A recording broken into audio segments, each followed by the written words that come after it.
I wish I knew what happened, you know? Like, I just wish, I wonder, you know, will I ever find out what happened? Like, what could have happened? I just feel, you know, will it just be one of life's mysteries that's never solved?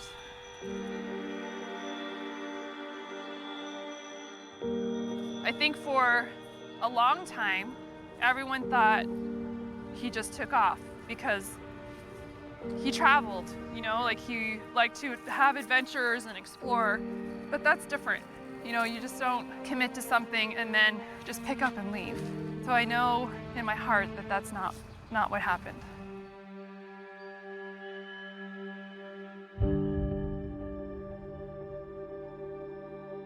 Somebody knows what happened with Kenley. There's no doubt in my mind somebody knows what happened with Kenley. People don't just vanish. People do not just vanish.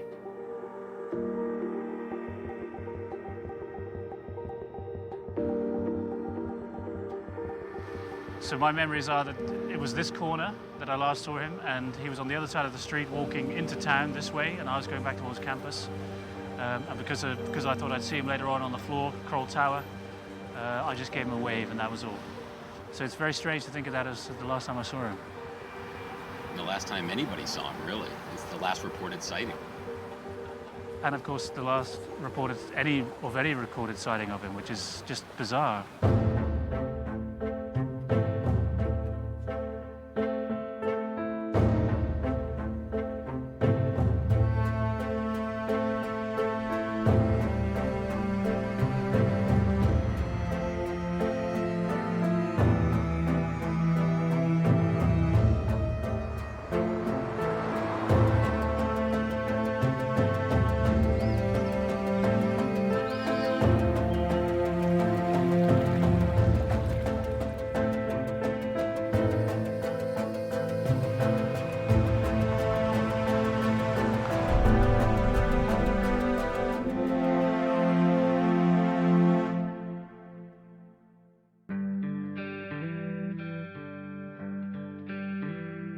I remember the day Kenley and Kayreen both left for Acadia.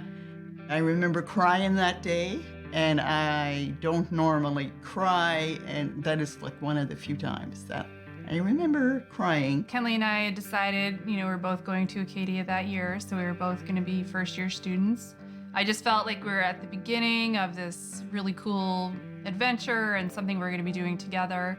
We had my uncle, Johnny Angus's van, and it was packed full of things. About mid-morning, maybe 10 o'clock, they left. It was beautiful, gorgeous September day. As we got closer, you know, the feeling was like maybe a little heavy for him, and rather than on the excited side. Kenley wasn't overly excited about going to university. He was very, I won't say anxious, but he was very concerned about Frosh Week. I think both of us were a little apprehensive, not sure what to expect. He didn't want to be victimized in any way. He didn't want to be picked on. He wanted to fly below the radar. And he did express that to his father. Kenley indicated, you know, he said, well, you know, you could just drop me off at the airport, you know, on the way by. So you could sense that he was definitely having some doubts about committing to going to Acadia.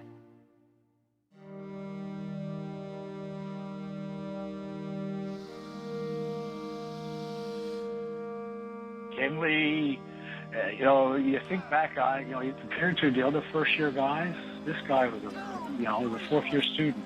The other kids, it was their first time away from mommy and daddy. But this guy had hitchhiked, climbing trees in the wilderness. I says, wow, hats off to you. You sort of start seeing, you know, who pairs up with who. Tom Gordon. If there was one guy that Kenley hung around with, what was him? Those two were pretty tight. My name's Tom Gordon. I came on exchange to Acadia University in autumn 1992, and I met Kenley on the 9th floor of Kroll Tower, and we became good friends. We hung out. We had another friend, Kirsten, who had a car. We used to take off and see a lot of the local sites. My name is Kirsten Tomlinson, and in 1992, I met Kenley during my first year at Frosh Week. There was a barbecue at my residence, Chase. There's, a nice little courtyard, and they had a barbecue there to welcome the students, and Tower being, just across the way. I think they were also welcome to the barbecue, and so he was sitting in the courtyard off by himself, and I was attracted to that. I thought, well, why don't I go over and introduce myself? Kenley was, quite a shy fellow. I'd say more on the introverted side as opposed to the extroverted side. The key word I would use would be laid back. He always wore a baseball cap. Every time I saw him, he wore the same baseball cap. He also had, a real zest for life, if you will, and just the most charismatic smile ever. He had a really just a warm sense about him. During those first couple of weeks, we would often make use of Kirsten's car and go out to a couple of places. One was called the Look Off, which is an amazing view over the valley. And we went to a place called Three Pools, which is a beautiful area where you could swim. We'd often, go down to the Anvil and have some drinks. That bar is quite infamous. There was a certain camaraderie amongst us, being mature students. Like, he didn't avoid people, unless you make the say, well, closing your door is avoiding people. But if you spoke to him, he spoke to you back. But he'd be never the one to initiate a conversation. And Kenley was a night owl. Like, he'd be up all hours of the night. You could sit in that, like, I'd come back from walking around the camp. Like, you think about it, I'd be up till 2 o'clock in the morning drinking coffee, doing campus patrol. So I'd be worried. I'd come back to the lounge. I could be sitting in the lounge with Kenley. He wouldn't say anything. He wouldn't talk to you. He'd be happy in the silence of watching TV. Now, in hindsight now, you might think that Kenley's behaviors would be out of the ordinary. But at the time, I didn't think I just thought he was just a shy guy kept to himself.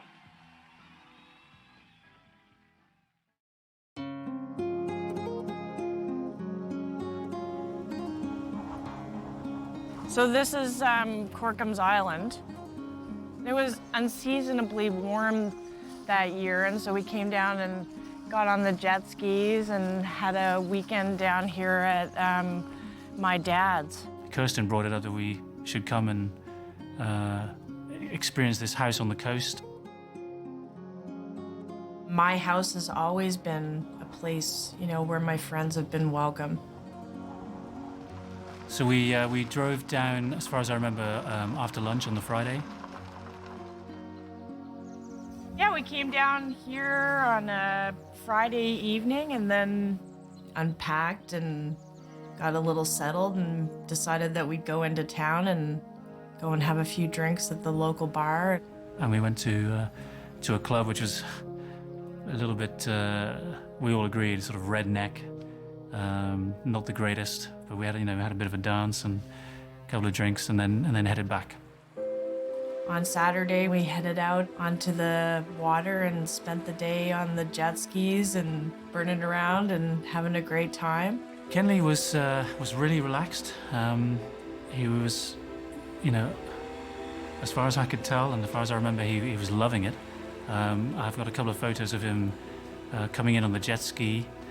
He's smiling. He likes speed too. Trying to check each other off the jet skis and, just having a good time. It seemed like, he was up for that adventure. And any adventure, really. He was definitely an adventurous spirit. And I admire that in people. In the evening on Saturday, we met a couple that came over for dinner, and they just returned recently from a holiday to Morocco. Part of Saturday night was something called hot knives, which is where you heat a knife on a flame, and you put it on a piece of marijuana and inhale the smoke that comes off it, kind of thing. I think it was the first time I'd ever seen it done. It was very comfortable. You know, it seemed very natural, you know, in terms of the progression of our relationship. Sunday we woke up and again it was a beautiful day. I think the plan had been originally to go back a little bit earlier to university, but it was just too tempting to go and do it all again. So we went again and got some wetsuits, and we had an absolutely amazing day again. I can remember one of the vivid memories that I had down in my diary was of taking the jet ski into Lunenburg Harbor and seeing it from the harbor. And that was just a stunning view.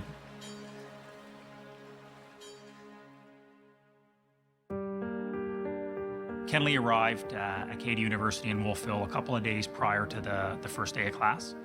The first weekend that he was there, he attended Corcombs Island in Lunenburg County with some friends. Monday, September 14th, 92, we have Kenley back at Acadia. He was back, attended class all that week. He and I shared calculus class together every Tuesday and Thursday from 8:30 to 10.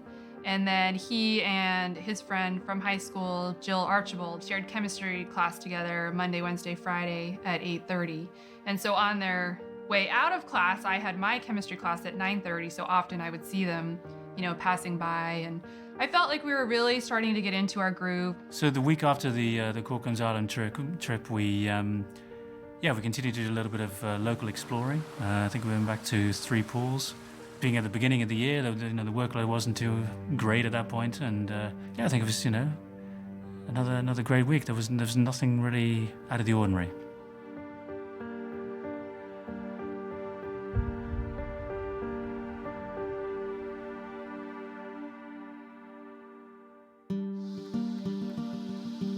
Chris was at Acadia, Chris Hardy was at Acadia, and he was a friend of ours in high school. And Kenley and him had seen each other the year before out in Vancouver.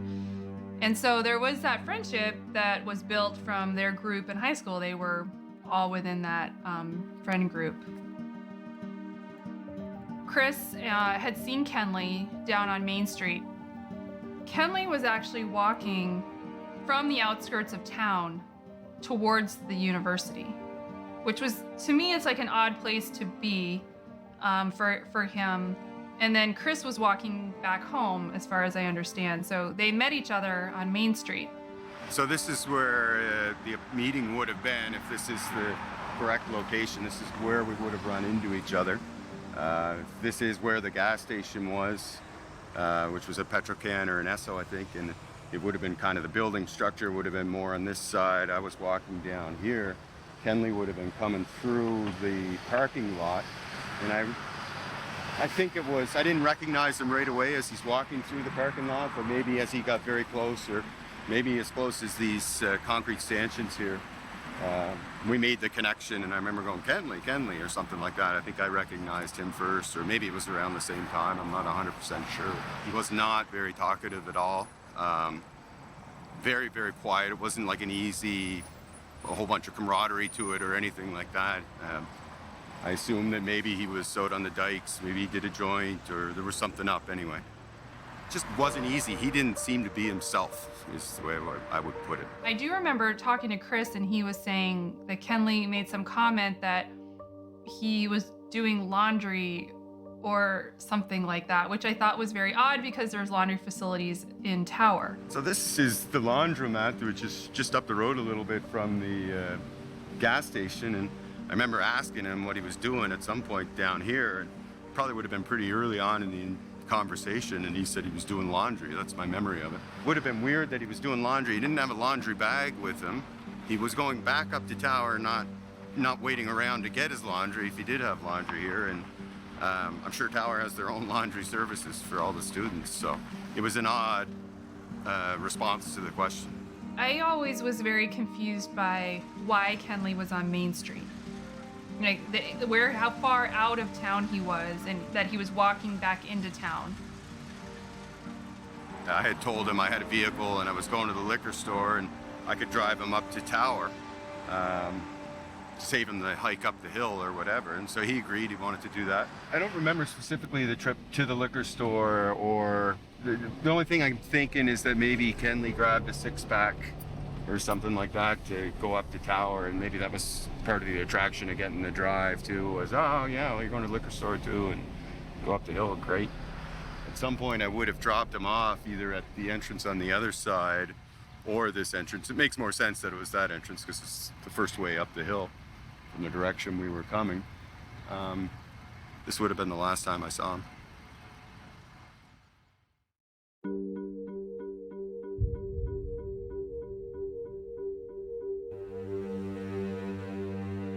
So the last time that I saw Kenley was at the tower party. The tower party was a huge occasion. There was a lot of hype, a lot of build up to it.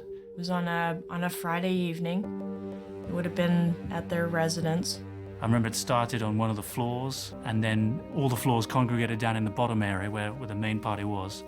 And the party was absolutely huge. I'm visualizing him, kind of standing rather James Dean against a pole, just looking a little bit aloof.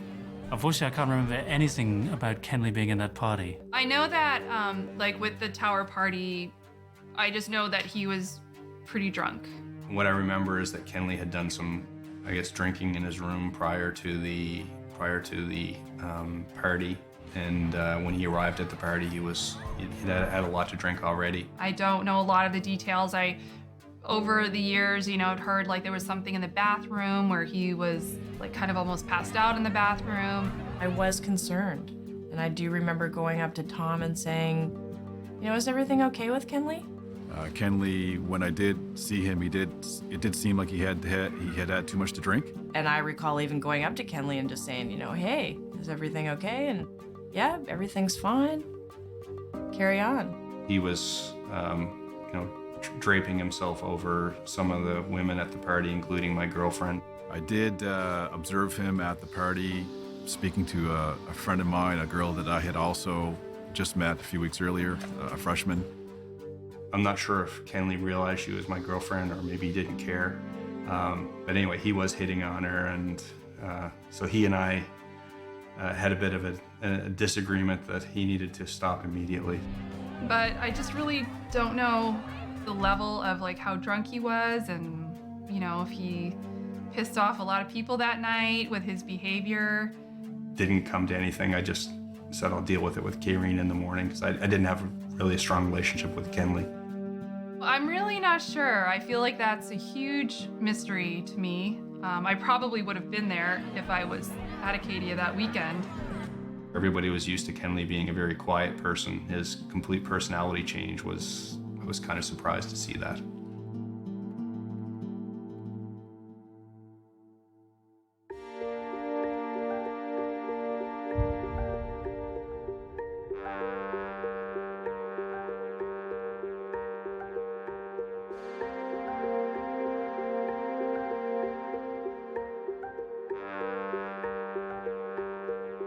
Sunday is when I got back from Halifax, and that's when I ran into Mike, and I was also, had a plan that I wanted to set up for the week. And so I went to see Kenley in his room around 4 o'clock on Sunday. When I came in, I was planning to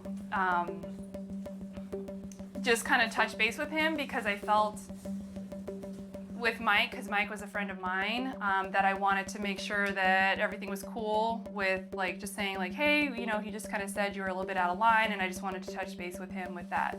When I came in, he was sitting on his bed, and I just remember him sitting like this, in his, he's just very, very quiet, almost like he knew he had been out of line, and maybe that feeling you have when you drank too much over the weekend and you just feel remorseful. And, I just sort of talked to him, and then we made our plan for the week. We set up a time for Monday night for us to get together and do some of our calculus homework together, because we had our calculus class on Tuesday morning. Todd Barker was the resident assistant the year that Kenley was at Acadia for 1992. Todd Barker did give evidence to the police that he had knocked on the door to give him it was a piece of paper he had to sign for some agreement or something, and that Kenley just barely opened the door, and it looked like he was ironing. He's reluctant to open the door. He cracks the door a little bit. The RA says, I have the impression that he was ironing. I could never put those together. I could never see how that fit in. I think I read somewhere something about how there's some anecdote related to that room agreement signing where, like, you went to the door and you kind of opened it a crack. Like, Yeah, exactly. I do recall that. And I now have gotten accustomed to, Kenley's behaviors. That didn't seem abnormal to me because that was his mode of operation. That's how he operated. Like, if you knocked on his door, he'd only open it a crack. Like, he just poked his head out. Was he ironing or something that night? Do you have any remembrance of that? I can't recall now.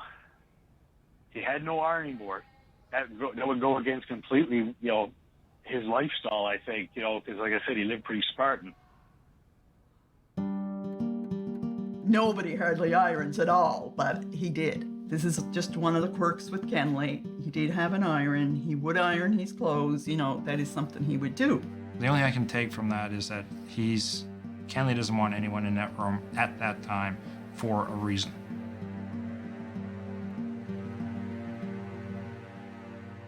Kenley was last sighted by a friend at a bank machine in Wolfville. Tom Gordon, Kenley's friend, was the last person to see him on the 21st.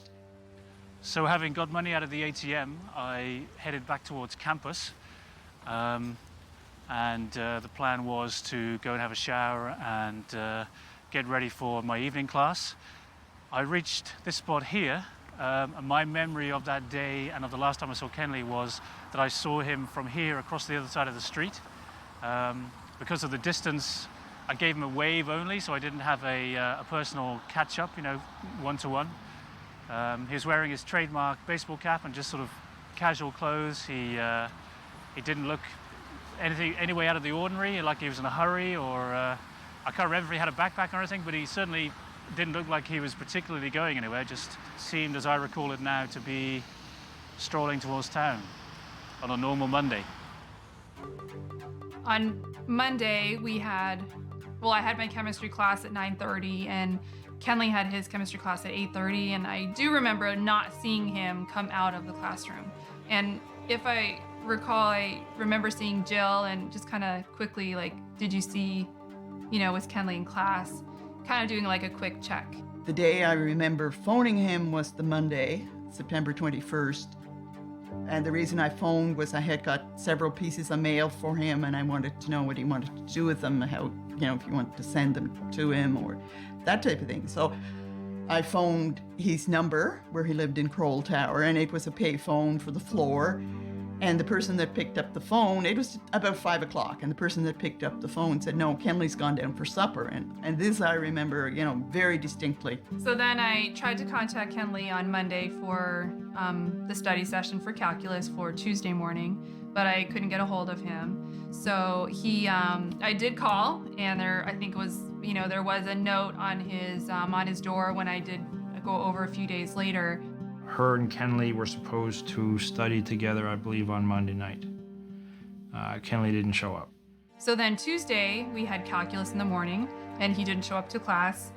And so I don't recall a lot from that day, whether, I'm sure I had other classes, and I probably had a lab, and, it's like, again, mental note, that's odd. Up between Monday and Wednesday, there were several attempts made by Kenley's mother and his sister Kayreen to make contact with him without success. So then on Wednesday, I had my classes again, and Kenley was not in class. And I had an afternoon class, and I'm pretty sure Mike Hussey and I shared that class. Kayreen asked me if I had seen Kenley, and I said, no, I haven't seen him, but she thought it was odd that he hadn't reached out to her for the last few days because they were quite close. At this point, really starting to get, somewhat concerned, but not to the level of panic. And he's like, well, let's go check. So we're finally on Wednesday the 23rd, Kayreen went to Kenley's room. But I still remember, like, just as if it's right now, Mike and I walking up the hill and just talking almost like someone's odd behavior. Like, oh, did you happen to see, have you seen Kenley? And like, oh, he wasn't in calculus this morning or yesterday morning. And I just remember, not necessarily being all that worried at that point.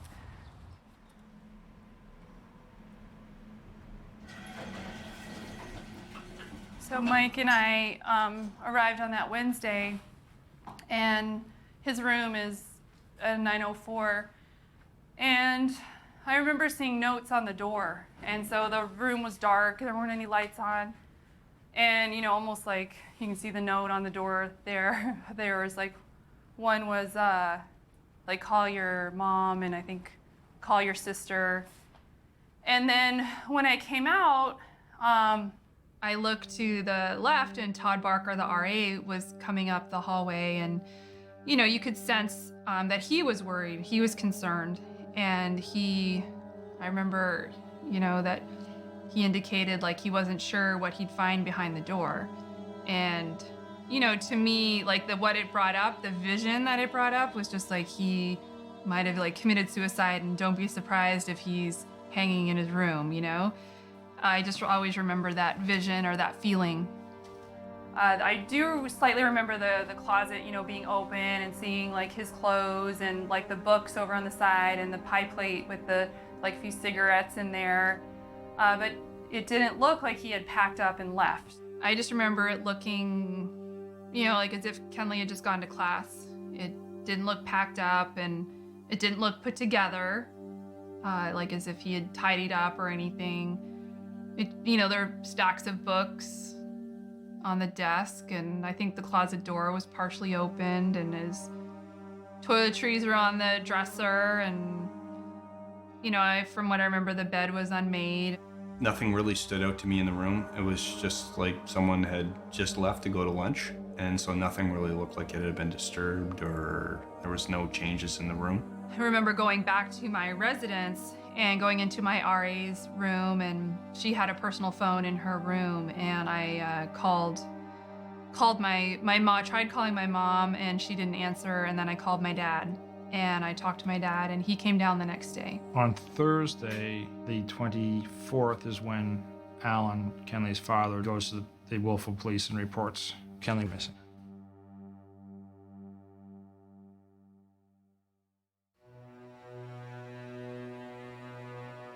Oh, it's just so hard. I just wish somebody would really come out and give us some information that we don't have.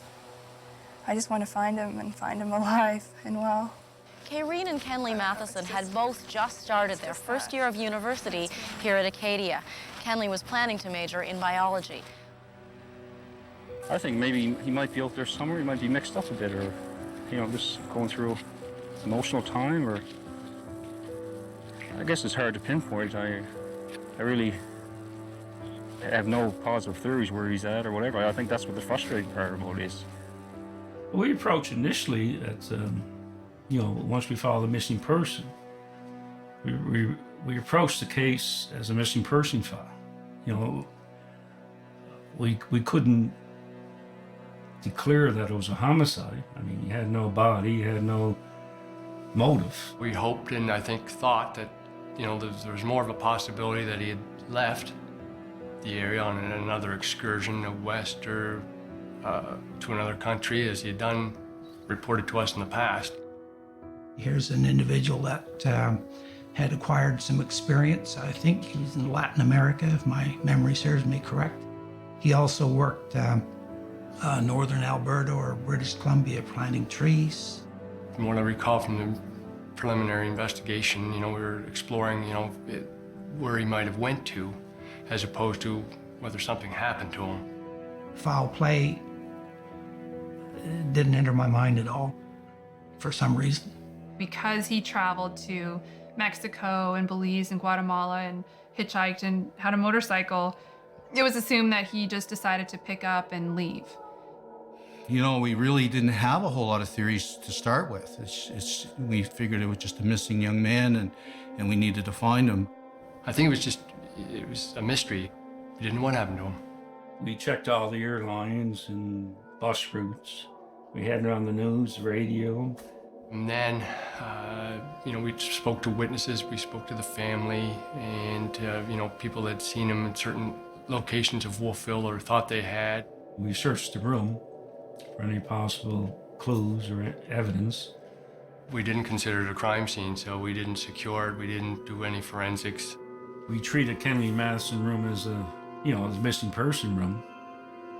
We didn't treat that as a homicide included there. I mean, we couldn't find any traces of a struggle or blood. There was nothing out of the ordinary in his room. It wasn't turned upside down. There was nothing. It was just like he just walked out the door and was planning on coming back. I found a little bit of hash oil, but I mean, that's nothing for a college student, university student back then. His blue Helly Hansen jacket was gone. There's a pair of suede loafers that were gone and a pair of his jeans and his Lakers hat. I asked Karine, is there something missing in his room? Does he have money? He was full of money from tree planting. So I started asking questions, and she said there's nothing missing in his room except for his shaving kit. I do know his passport was still left in his room, but his backpack was gone. And I said something else, and she said we've been to the paper and there's a ad, Greenpeace ad missing. It's cutting from the newspaper. So I believe I contacted somebody in Toronto, in Greenpeace, the outfit, the Greenpeace, and I might even send some posters up. And they couldn't confirm that Kenley was there. One of the questions I always had was, in his room were some cigarette butts. I don't know whatever happened to those cigarette butts. And I would love to have, as an investigator, I'd love to have the DNA off of those cigarette butts. I mean, we didn't really, all we collected, jotted some names down and stuff like that. We didn't really seize anything in the room, because we wanted to leave it the way it was, but we're looking for anything out of the ordinary. Unless there's something outrightly suspicious, then we didn't secure it as a crime scene. So see, the room was not treated as a crime scene because it was automatically assumed Kenley was a runaway. I think, another mistake, maybe we should have sealed the room off. Got forensic ident come in. With that, maybe that's, but we never thought of doing that now because it was just a missing person. The room wasn't ribboned off. There was no fingerprints taken. There was no list category of, the items that were in his room, like anything done at all in case there was anything else, but that, he actually just flew off and left his room and didn't tell anybody. I do remember my dad and we were back at Kenley's room, and there were, as I recall, 2 police officers that were with us, and we were assessing the situation. And I remember Todd Barker being out in the hallway, and he was near the elevator, and there was a couple of other of the first-year students, and he was roughhousing with them, enough that all 4 of us kind of stopped and looked out because it was distracting. He's being either over helpful or he's making jokes. He's saying things that just don't make them feel comfortable. They're saying things that in their opinion are inappropriate. And I remember him saying oh, my frosh are beating me up out here, making light of whatever was going on. And I just remember feeling that seemed odd. We did contact with the RRA, the residence who's responsible for the floor. So I remember, we talked to him and made a few inquiries. And he said the last time he remember seeing Kenley, he wasn't sure of the day before or day after he went missing. He said he was, in iron his shirt in his room. Looks like he was going to go out somewhere, iron his shirt in his room. And the RRA seemed a bit nervous. I know he had a conflict with Kenley, but he seemed a bit nervous during the statement. There was always a discrepancy on when he was last seen. And so he was seen by Todd Barker on the Monday, which would have been the 21st of September in '92. And he clearly said that he saw him at 10 o'clock in his room. And I remember that, there's a lot of things that are fuzzy, but I know that for sure, because that was the day that he was declared as when he disappeared, because that's when he was last seen. Well, over the years, there's, whether it was the 20th or the 21st, the Sunday or the Monday, there's been some discrepancy there as to which date it was. I can't speak or speculate as to why that is. I remember, asking him afterwards, like, are you sure you saw him on Monday? Because nothing added up to him seeing him Monday. It just did not make sense the way that the timeline was, because no one really saw him Monday. He wasn't in class. And then all of a sudden he's in his room at 10 o'clock ironing, and Todd gives him a piece of paper in his room. From what Karen told me, and you're right there at the time, it's the actual time, and, just Karen literally having it by the throat. Are you sure? Are you sure? And he says, Monday night, which you wouldn't get confused, I wouldn't think, at that point in time. So that was the last sighting of Kenley for 2 years. So then 2 years later, Todd changes the date back to the Sunday. It's like he made a correction with the police and said that I saw him Sunday night at 10 o'clock. My mistake. So then that was just taken at face value. So now the last sighting of a missing person completely changes, by 24 hours. Why is the last time he's seen changing? Why is it that we have an individual that says he saw him on Monday, and then several years later saying they saw Kenley Matheson? No, I was mistaken. It was Sunday.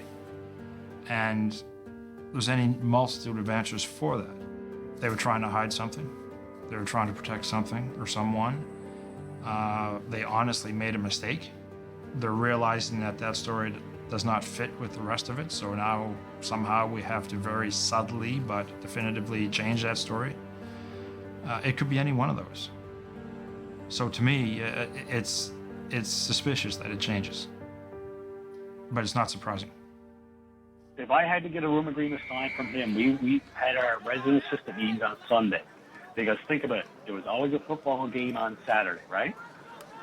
So everything going up until that week, the Don, Steve DeSapis, was completely occupied with football. So if I had to have him sign a room agreement, it would have been after that meeting on Sunday. I think I remember even asking him, I said, did you have any knowledge or anything involvement with the disappearance? Do you think that the RA, Todd Barker, may have been involved with Kenley's disappearance? It's possible. It's possible that the RA was involved in Kenley's disappearance. Kenley was last sighted by a friend at a bank machine in Wolfville, I believe on September 21st, 1992. And later that day, he was seen walking westwardly on Main Street in Wolfville, down near where the arena is.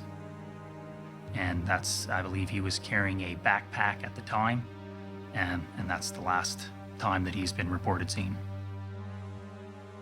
We have someone reporting seeing Kenley on Monday, twice, once at the bank machine and once walking out of town. The ATM on Main Street, it was 2 p.m.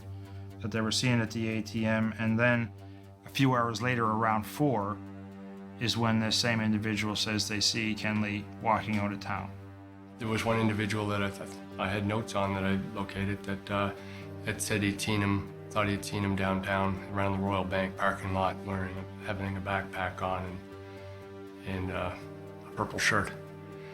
My recollection as well is that there was another sighting of him around the bus stop. The last person that said they saw him, he was walking east past, walking west past the university parking lot by the Acadia Arena, Main Street. So Tom Gordon's description, as I heard it later, was he's seen him around 2 o'clock at the Royal Bank building. Tom again sees him at 5 o'clock. He has on jeans and a cap and a backpack and a t-shirt, and he is heading out of town. And I always thought it was towards Halifax, where, you'd be able to hitchhike better, catch a plane, train, or whatever. But he was heading the other way down towards New Minas, Kentville. And Tom Gordon was going across over to the gym at the time. You know, they weren't in close contact, and that is the last time that is reported that Kenley was seen. So my Monday, the 21st of September, was another average day. It always involved me walking right through the center of the campus. On the right here, we've got the Students' Union building. That's where things like the Axe were, which was one of the bars that we used to go to. And my classes were all at the bottom of the campus. So I had most likely 3 classes that day. They would have all been up until around lunchtime. And then I went and had lunch with Frank. And we probably would have gone either to Wheelock Hall or to one of the other halls. There was one more where you could eat lunch. After lunch, there was a tennis tournament that was taking place, the intramural tennis tournament. So I wanted to get some practice in for that. So Grizz and myself, Grizz was a guy on the 9th floor of Crowell Tower. We decided to play a game after lunch, got some practice in. And I had some time free until my evening class. So I came down here to get money out of the ATM. It's all changed a little bit since I was here. There used to be a post office. I think a post office right next door to the ATM. And a restaurant called Mr. B's. I remember having a couple of dates, but all changed now. The ATM is still here. Must be this bank here. Is that a bank? I guess, right? I would have come back from the ATM, which is a little bit further, and I would say, for example, that I was standing on the other side of the road, and I would have seen Kenley from either this corner or a little bit further, but certainly far enough away to not stop and have a conversation. He was wearing his trademark baseball cap and just sort of casual clothes, jeans and stuff. I can't remember if he was carrying a backpack or anything, but he certainly didn't look out of the ordinary, like he was going somewhere or even in a hurry or anything. So you only saw him that one time on the Monday? You didn't see him 2 separate occasions? Not as I remember, just that one time, down here on Main Street. Yeah. We checked Kenley's room at 904 Crowell Tower with myself, it was Constable Van Herk at the time. Shaving gear, face cloth, towels gone. Spoke to Tom Gordon, who had last seen Kenley at 2:40 p.m. at Royal Bank in Wolfville. Kenley walked past the rink, heading west, wearing a purple t-shirt, small black knapsack. And that's exactly what I had in my notes that I found in my notebook. It was surreal. It was surreal because there just didn't seem to be a context. He didn't seem to have any apparent trouble in his life that was obvious to anybody. Acadia student missing. Anxious Inverness County family seeks news. It's been just over 2 weeks since Alan Kenley Matheson was reported missing by his father. Kenley, as his dad calls him, is a first-year Acadia University student who was last seen in a university residence September 21st. He was reported missing 3 days later. We just want to hear from him and know that he's okay, his father, Alan Matheson, said from Glendale, Inverness County, earlier this week. He's been on his own for a couple of years and never did this before, especially to leave college. He was pretty psyched up about it. He was always good in school, an honor student. He's old enough to make his own decisions, for sure. It's just the idea of not knowing. If we just knew anything. Kenley's 20 years old. He's 5 feet 9 inches tall, weighs 150 pounds, and has green eyes and brown hair, which he wears short on the sides and slicked back in front. He wears a gold hoop earring in his left ear. When last seen, he was wearing blue jeans, a purple t-shirt, a blue Helly Hansen mountain coat, dark brown suede loafers, and a purple LA Lakers ball cap. Kenley's sister, Kyrene, 18, is also at Acadia. She was the last member of the family to have contact with him the day before he disappeared. Then they were supposed to have a math assignment done, and she couldn't get a hold of him, said Mr. Matheson. Everybody's worried. So far, we've heard nothing. Well, at the time, everyone had a theory. By this stage, everyone has started to talk about it. It was a mystery what happened here. There was like the TV reports that were on TV, and it just seemed like, very surreal to me, all of it. The common hypothesis at the time was that he had tried Acadia for a few weeks and then decided to leave and go out on his own. People speculating, that he went to South America. I remember that one, went to South America and just wanted to get lost type of thing. The posters went up and There's just, I think, a lot of like misinformation. I've had friends that have told me Kenley was involved in the drug world. Suicide was a rumor. I believe in my mind, I mean, he was hitchhiking. He pissed off the wrong people, and maybe those wrong people followed him here to Wolfville. Could he have run into someone with a very violent past? Might have been beaten to death or something, or some foul play like that. He got down back to Corcomb's Island, and something happened there with that place. Could he have run into someone who was suspect in other crimes? That he had wandered off on the tidal flats or had gone to some place like Cape Split. Three Pools. The dike system. Blomidon. The Bay of Fundy is right there, so. The highest tides in the world. Highest tides in the world.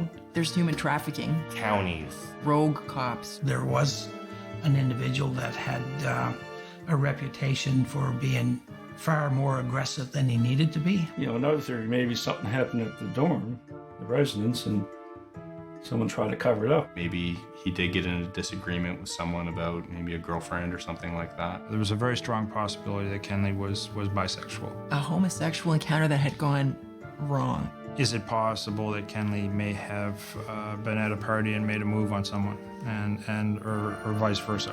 Maybe he was hit on or picked up because he was homosexual. He got into the wrong car, the wrong person. I did hear last year from a couple of friends that they had heard that he never left the valley. And I took that to mean he was killed and buried up in the valley somewhere.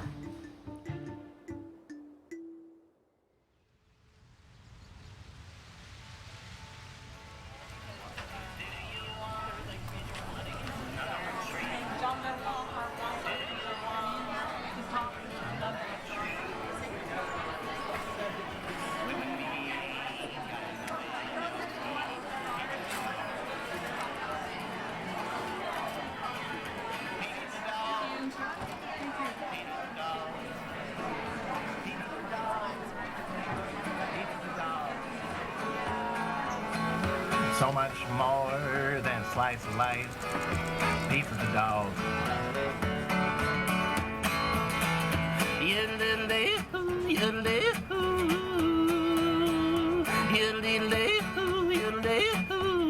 Have you ever heard of Kenley Matheson? No, not that name. It's not familiar. He was an Acadia student who went missing about 25 years ago. Oh, at the three pools. Yes. Okay. Now yeah. Okay, that's his name. How did you heard about him? Well, he's just disappeared. We actually did a search up there to see if we can find any remnants of evidence just 2 years ago. It's still active. I mean, we still haven't found anything, but the case is still open as far as I know. Have you ever heard of Kenley Matheson? Matheson? Yeah. He was an Acadia student who went missing many years ago. Okay. Have you ever heard of that story? No. Did you find another twig? Did you find another twig? Taking it all on ain't nothing too big. Pizza the dog. Is it still too high? Have you guys ever heard of Kenley Matheson? Who's sorry? Kenley Matheson. No, I can't say I have. He was an Acadia student who went missing many years ago. Have you ever heard of him? He lived in Tower. I don't think so. Pizza the dog. Pizza the dog. Pizza the dog. So much more than a slice of life. Pizza the dog.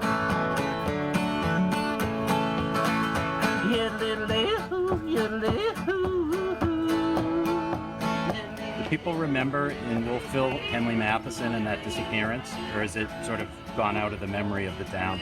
There are a few people that still know, but I would say it's probably disappeared. But there are a few people. I was here last year and somebody remembered it. So nobody this time while I've been selling tickets, but last year definitely. So yeah, there's some people around. So much more than a slice of life. Pizza the dog. Thank you. My wife and I started the store in 1971, calling it the Market because it was called the Wolfville Meat Market. So we stripped off Wolfville and we stripped off meat and we left Market because we couldn't afford a sign. And we initially started out as a head shop, selling pipes and papers and all kinds of hippie paraphernalia. And we just expanded that into clothing and into music and other things as the years went along. Some of my old customers. Kenley Matheson disappeared from Wolfville in 1992. Very strange, very odd situation. That's never been anything occur like this that I've ever heard of before. We hadn't had a murder or something strange like that happen since 1879 in Wolfville. We had a local town police force that was very competent in checking doors and being on the street and being aware of the community. But as far as being able to work on serious crime cases that involved more than just a local knowledge, I think they were overwhelmed. I think it was typical of any, I'll say, small-town police force. It was a big fall for us. We were a small municipal police service. My recollection that it wasn't handled specifically by one or two officers and being investigated. I think it went from shift to shift, by officer to officer. I wish we had more resources at the time, because just myself and maybe another constable. Everybody in the department had done something at one time or another in it, and but the chief, I guess, would have been he would have been here daily, so he would have done that, John McLeod. And then I remember saw a few psychics. The consistent things from all the different psychics have been Kenley may have been near water. Water, railway line. A lot of times in the woods. And may be close to the highway. And like a blow to the back of the head. The psychic in Bedford was really good. She said, Kenley's alone on this dump. She said, he is no longer, with his bones and his teeth. Kenley's, he's among the dead. He's in an old junkyard. There's been none of them that have said he's still alive.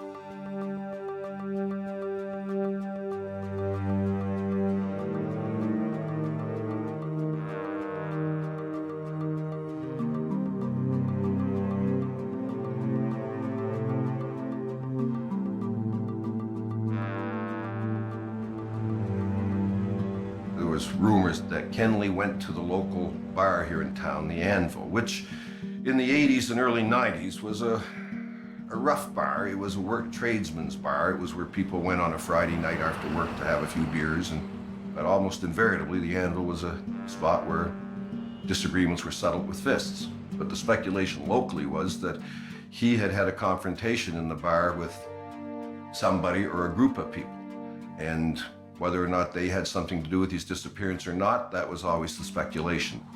It isn't that hard to hide a body in Nova Scotia if you know where to hide a body in Nova Scotia.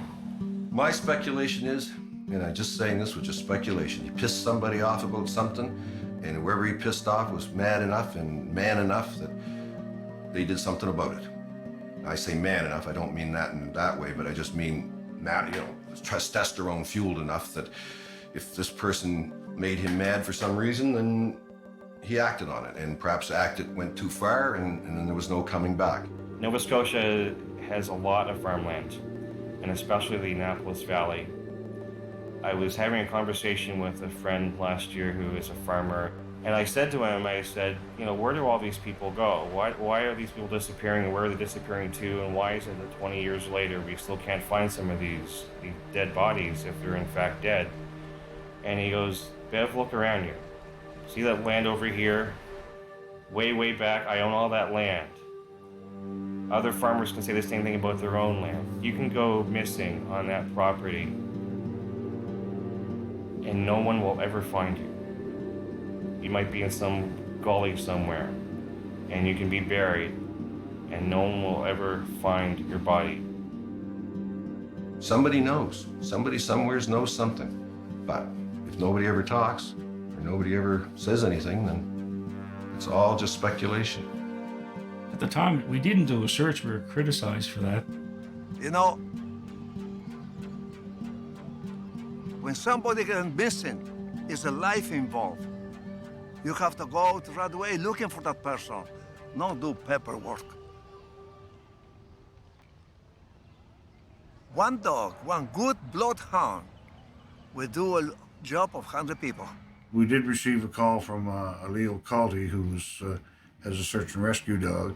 I was hoping to have a sent article belong to the person, have the opportunity to take the dog in his quarters where he lived, and let the dog do the job. He did some of his own searches, I believe, and reported to us, but there was nothing was found. I never put my dog over there. Like here, this is false. They say Leo Caldy, that was 930328. Leo Caldy, you're a tracking dog. No. What a joke. Kenley wasn't a local man, so the local community, although we were interested in what happened, I don't think there was the same sort of urgency or the same sort of... The community wasn't as upset as it would have been if it was some local person that had disappeared. There would be the family here, there would have been the relatives here, there would have been, I think, a bigger push to find information about what happened or what might have occurred. I believe if they will give the opportunity to my unit, we will find the person. We will find him if they will give the opportunity, but they did not give us the opportunity. They pressure off. Everything under control. We are in charge. And this is how the story ended up. There is a bit of a mentality that people who are students are going to come and go, and people who aren't rooted into the life of the Valley are going to come and go. Maybe that affects the outlook of some people in terms of their empathy and the compassion they are able to extend to others. I hope not. It certainly wasn't the case for me. I don't consider anybody from Cape Breton to come from away. In fact, I consider Cape Breton to be pretty primary to the history of this province. Locally, it was a story in the news and people were talking about it, but after it kind of went off the news, it just disappeared. And then over the next weeks and months, it was just a matter of, I remember going to the Wolfville Police Department, you know, walking down there by myself, and it just seemed like very surreal to me, all of it, and just trying to cope with everything. And then I know that my dad, him and his wife Myrtle came down to get Kenley's stuff, which would have been about November. And there was no inventory, no pictures taken of his room. I mean, the police, they truly didn't treat it as a crime. His whole disappearance was just taken as, again, young kid blew off into the wilderness. It was just assumed because of his history, because of his lifestyle, that Kenley just decided he didn't want to play anymore and he left. There was never any suspicion of foul play. Anyone who gave a statement, nothing was really followed up on to, make sure that it was authentic. With missing persons, if there's no crime scene, or if there's nothing to create suspicion of a person being missing, then evidence could be lost in the initial report of somebody being missing. And looking back on it, I think it was just a combination of, the Wolfville Police Department, not knowing how to handle it. And also there's jurisdictions, because at that time the RCMP were not part of the, the Wolfville Police. So then they don't come in and assist, even though it would have been a proper step to do because it's the right thing to do. And Kenley's case was certainly one of the ones that fell through the cracks along with countless others. If you could turn back the clock, you being there, you'd always wish you could have done more, knowing had there been something else that stuck out, the case should have been treated differently.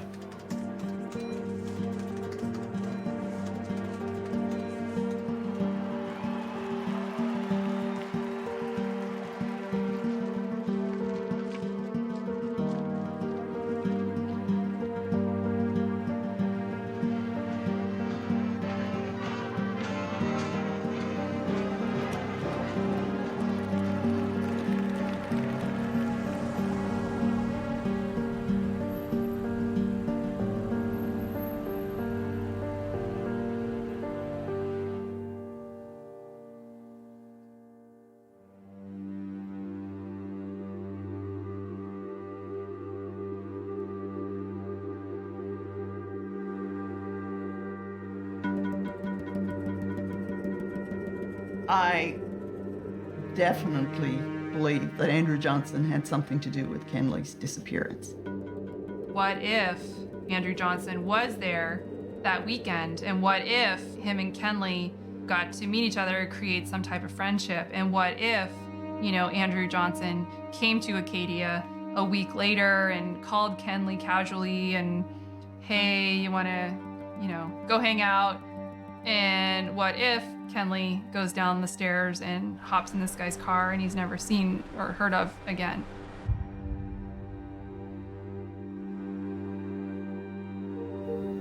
Did you kill Kenley Matheson?